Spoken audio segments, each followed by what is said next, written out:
नमस्कार भावांनो, मी विकास राठोड. स्वागत आहे तुमच्या आपल्या आयुष्याच्या प्रवासामध्ये.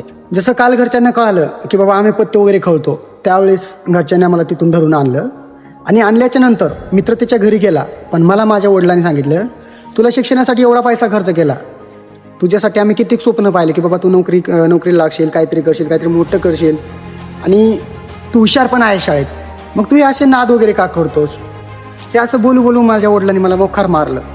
खोटं नाही सांगत, मला असं वाटत नाही आहे, पण ह्या नादापायी एक दिवस आम्हीच बरबाद होतो हे आम्हाला कधी कळलं नव्हतं. आता लहानपणापासून आम्हाला सवय असल्यामुळे घरच्यांनी 2 ठोके मारले म्हणून आम्हाला ते नातं विसरता येणार नाही.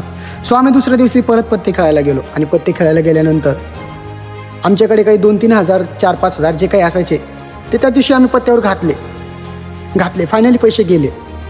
मग पैसे गेल्यानंतर आता पण एक क्वालिटी होती बरं का, पत्ते खेळण्यासाठी कधी घरच्यांकडून पैसे नाही घेतले. जे आहे ते बाहेरच मॅनेज करायचं, मित्रांकडून घेणं किंवा कामधंदे करणं, आणि त्या गोष्टी मॅनेज करून आम्ही नंतर पत्ते खेळायचो. आणि विषय असा होता की ज्यावेळेस आम्ही 4-5 हजार रुपये पत्त्यावर घातले त्यावेळेस एका मित्राकडे गेलो पैसे मागण्यासाठी. तो काय म्हणला, मला पाणी भरू लागा, मी तुम्हाला पैसे देतो. मित्रच होता पण तो म्हणला की मला पाणी भरू लागेल. दिवसभर जवळपास 3 घंटे आम्ही त्याला पाणी भरू लागलो. त्याच्या घरचं बायको तिची रानात गेलेली आणि तो कळशीने आणि हांड्याने पाणी भरत होता. आणि आम्ही काय केलं की त्याच्यासोबत, आता तो पैसे आम्हाला उसने देणार होता म्हणून आम्ही पण त्याला पाणी भरायला मदत केली. आणि मग संध्याकाळच्या 3-4 वाजेपर्यंत त्याने आम्हाला जास्त नाही 400 ते 500 रुपये दिले.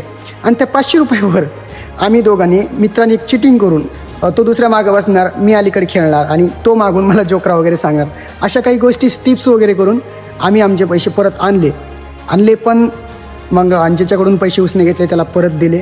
मग एका ठिकाणी बसून आम्ही विचार केला की बाबा म्हणजे एक नाद आहे म्हणलं, व्यसन खूप मोठा, आणि याच्यामध्ये जर आपण असंच पळत राहिलो तर आपल्या आयुष्यभर व्हायला वेळ लागणार नाही. या गोष्टी आमच्या डोक्यात आल्या. या गोष्टी डोक्यात आल्यानंतर मग आम्ही त्या ठिकाणी जवळपास 2 ते 3 घंटे बसून विचार केला की कधी काळी कामासाठी आपण नाही का गाव सोडून पुण्याला गेलो की एक दिवस खायला जेवण, भाकरी, बिस्किट पुढेवर काढलेलं आहे आणि इथे येऊन गावात फुकटचं खायला आहे, घरचे कमवून देतात आणि त्यांच्या जीवावर बसून खायचं.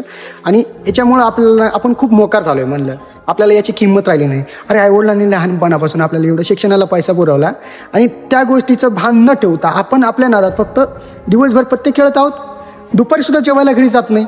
अरे आई 150 रुपये हाजरीने लोकांच्या रानात कामाला जाते आणि आपण त्याची काळजी न करता आपण फक्त आपल्याच नादात आहे. आपलं काय चाललंय काय आयुष्यात, असं आम्ही ठरवलं की बाबा आता आपल्याला इथून कुठेतरी बाहेर पडावं लागेल. पण विषय असा झाला की मग विचार केला बाहेर पडायचं तर कुठं पडायचं. बाहेर तर आपण पुणे, मुंबई, आता हे तर स्वप्न संपलं होतं की बाबा तिकडं जाऊन आपलं काय होणार नाही.